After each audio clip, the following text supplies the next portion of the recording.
Hello everyone, কেমন আছো তোমরা সবাই? আশা করি সবাই খুবই ভালো আছো আর আমিও ভালো আছি। তো আজকে আমরা একটু ঘুরতে বেরিয়েছি। আচ্ছা, দেখে বলো তো এটা কোন জায়গা? দিনহাটার থেকে প্রায় 15 কিলোমিটার হবে এর ডিস্টেন্স। আর আমাদের বাড়ি থেকে তো আরও অনেকটা দূরে হবে। এনিওয়েজ, আমি বলে দিচ্ছি আমরা কোথায় এসেছি। তো আমরা চলে এসেছি গোসানিবাড়ির রাজপাট ঢিপিতে। আর আমরা তো টুকটুক করে সবাই আগে উঠে পড়েছি, বাট মাসি এখনো অনেকটাই দূরে ছিল। তো এই যে উপরের ভিউটা, আর প্রচলিত বিশ্বাস অনুযায়ী নাকি বলা হয় যে এখানে একটা সময় কামতাপুরের মূল দুর্গ ছিল। অ্যান্ড এখানে খেন বংশীয় যে নৃপতিরা অর্থাৎ রাজারা ছিলেন তারাই একটা সময় রাজত্ব করতেন। তো এই যে এই একটা জিনিস, এটা হচ্ছে পাতকুয়ো। এটা আমি জাস্ট ভাবি, কুয়ো তো নিচে হয়, তো এই কুয়োটা উপরের দিকে কেন? মানে রাজপাটটা তো মাটির নিচে চাপা পড়ে গেছে, তো তাই ভাবি যে এই কুয়োটা কেন তাহলে উপরের দিকে। তো যাই হোক, আমি তো আর অত রহস্য জানি না, হয়তো কোনো রহস্য রয়েছে নিশ্চয়ই। আর এই যে ওই দিকটায় রয়েছে একটা ভাস্কর্য, তো সেটা দেখার জন্যই আমরা একটু নিচে চলে আসলাম, যাতে ভালো করে দেখতে পারি সেখানে কি কি রয়েছে।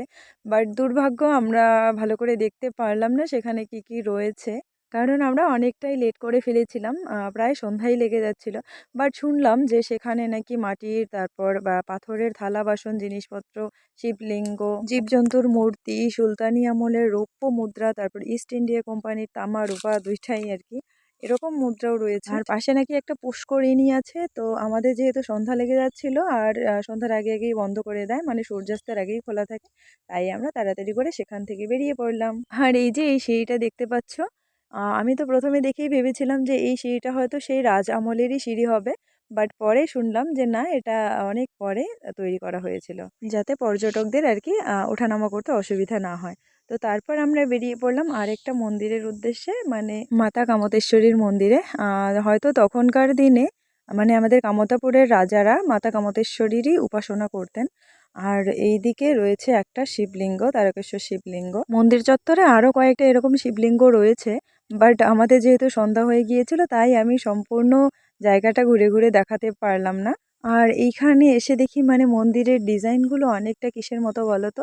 কামাখ্যা মন্দিরে যদি কেউ গিয়ে থাকো তাহলে জানবে, অনেকটা কামাখ্যা মন্দিরের ডিজাইনের মতোই। আমিও কিন্তু শুধু বলছি, আমিও এখনো কামাখ্যা মন্দিরে যাইনি, সেই সৌভাগ্য হয়নি।